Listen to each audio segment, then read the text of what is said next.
The ending. I wanted so much more. Hello, hello. I'm Holly. I love books. I love plants. I love cats. Let's talk about it. We're talking about The Southern Book Club's Guide to Slaying Vampires by Grady Hendrix today. If you take a blood pressure medication, make sure you have it on hand while you read this. At minimum, have some ibuprofen. The ending. Okay. We're going to do this in a couple sections. My first will be a completely non-spoiler, just some thoughts to go into it to warn you guys what you're getting into so you don't have the same what just happened. The Southern Book Club's Guide to Slaying Vampires. It is set in the 1990s in Charleston. It's about a vampire moves in and the housewives of a book club having to try to figure out how to deal with that. Patricia is the main character. Her husband is Carter. You're going to want to kill Carter for most of the book. It's kind of about vampires, much more about some commentary on society. It is a very frustrating read. Starting about 30% in, it was just getting harder and harder for me to read it. And finally, I honestly, I had to read what the ending was going to be around the 50% mark because I was genuinely getting such a headache and was so upset. I needed to know where it was going. Was it worth the read? How satisfied was I going to be? And what happened? And I'm not. That being said, we're going to go into some soft spoilers. The thing is, it's not really a book about vampires. There's a vampire. But he's not the monster in this book. This book really ended up being much more a commentary on racism and sexism. And it is brilliant in that way. The book club is taking place in Charleston in the 1990s, and it actually goes over several years. And it's for several years this vampire is feasting on the black neighborhood and leaving alone the white neighborhood, and they are happy to turn their backs on what the vampire is doing because he's got some money and he's helping the book club husband. All of the different husbands are in on this real estate project that he's investing in, so he's a good guy to have around as far as they're concerned. He can't possibly be doing something bad. There's also Kitty, Mary Ellen, Slick, Grace, and Mrs. Green. Mrs. Green being the black character in it, who helps kind of give that perspective and pull you back into what's going on in the black community that's just conveniently ignored. Spoilers. The husbands are the monsters in this book. It's not the vampire. I mean, the vampire ain't great. He's a problem. And the vampire dies. So, yay. They get him in the end. But the husbands, there's like no repercussions really for them. Uh, the worst that happens is Carter. At the end, Patricia finally asks for a divorce after he spent years of undermining her, belittling her, abusing her psychologically, dismissing her in every way, and then cheating on her. He was awful. And the worst that happens is she says, finally, I want a divorce. Okay.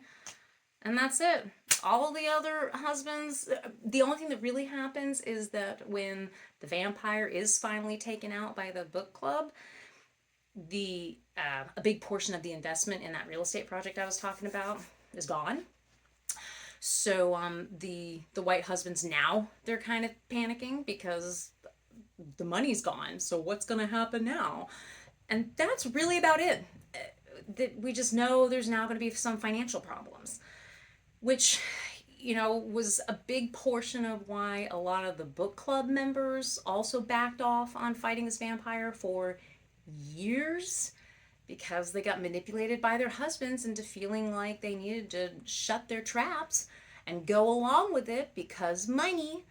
So, in the end, the women end up suffering just as much as the men do in financial terms. The money's gone, the whole family unit is going to suffer from that. which there is something vindicating about that in terms of the racist portion of it, because the black community suffered the whole time. So the women were complacent in it for years, and now that community is going to suffer in a very different way than the black community did. I mean, they were losing children. The white community is just going to lose some money investment now, and that's it. That's really what they have to come to terms with, and that's their payment. And that was just not gratifying for me at all. Quite frankly, I think that was the point. I think Grady Hendrix knew what he was doing, and it wasn't this big gratifying ending where all the women are empowered and the black community has a voice and the women are proved right. They're not even proved right. The men never realize that James Harris was a vampire the whole time. They just know that he's gone one day because the book club kills him. One of the other book club members is horribly abused by her husband. Nothing's ever done about that. They're still together at the end. The only book club member who really stuck by Patricia the most, because all of them really kind of flaked out on her in multiple different ways. Slick is the one who stuck by Patricia the most.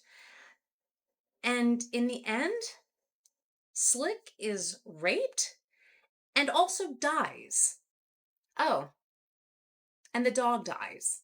To be fair, the dog doesn't die because of the vampire. It's not some grotesque thing. The dog is old. He passes at the end of the book. But there was nowhere in this book I really got relief or I got the steam let off. It just kept building and building, and this frustration. And all we really get was, I want a divorce. Patricia finally says it. And that's basically what you're left with, is the vampires killed, but he wasn't even the monster by that point in the book for me. He was the appetizer. It was the husbands, it was the patriarchy that I wanted to see burn. And it was just nothing. It was just a little gust of wind, and I wanted a damn tornado. I just got this whimper at the end, which again, I think is actually speaking to truth. How many housewives are trapped in these patriarchal situations? Racism is still a thing. Nothing really has been concluded in a lot of ways. And so it's kind of like Grady Hendrix tipped his hat to that, of like, you're not going to get a great happy ending on this one. We'll get the vampire out of the scene because, vampires aren't something we all deal with every day. So sure, we'll tie up that one. We'll get rid of him. We'll check that box. We're not checking any of the other boxes. Those husbands are still out there. The racism is still out there. Societies are broken by it. What are you going to do? I have seen people commenting on the white savior condition of this book, that the white people are supposed to be saving the black people. I actually didn't get that. I think Grady Hendrix was making the really good point of the white people are the ones who have the power, who the police respond to. They kept commenting on the police response time was like 3 minutes for the white neighborhood, and you're lucky if they'll even come to the black neighborhood. There was an important message in there about who really does have the power. And it was calling out the fact that the white people, especially the men, but the women too, kept floundering for nearly the whole book on doing anything when they were the ones that could have taken care of things a lot sooner. But for me, Miss Green, the black adult character, at the end of the last 10% of the book, she's the one who saves the day multiple times. She's the one who knew how to do CPR to revive Patricia after the vampire fed on her. She's the one who stepped up and knew what to do. She's the one who was able to step in and start cutting up the vampire. She's the one who eviscerated that guy. That was her power. And at the end, there was even a very quick exchange between her and Grace on how to clean up all of the blood. And Grace defers to her. She's like, oh, Interesting. I would have done it differently. So I actually think there was some neat moments of the black woman being the one to come in and be like, this is how the hell you do it. For the love of God, let's just take care of this. And I really liked it. So that particular critique I've heard did not resonate for me. There's a quote the vampire says at the end, and I think it perfectly encapsulates what Grady Hendrix was saying. He says, you'll take anyone at face value as long as he's white and has money. Because it's true. It's what happened. And he was referring to the white neighborhood that he moved into in the South. That's who he was talking about. And he nailed it, and he knew exactly what he was doing. And he exploited the system of patriarchy and racism to do his thing and have years of feasting and get away with it.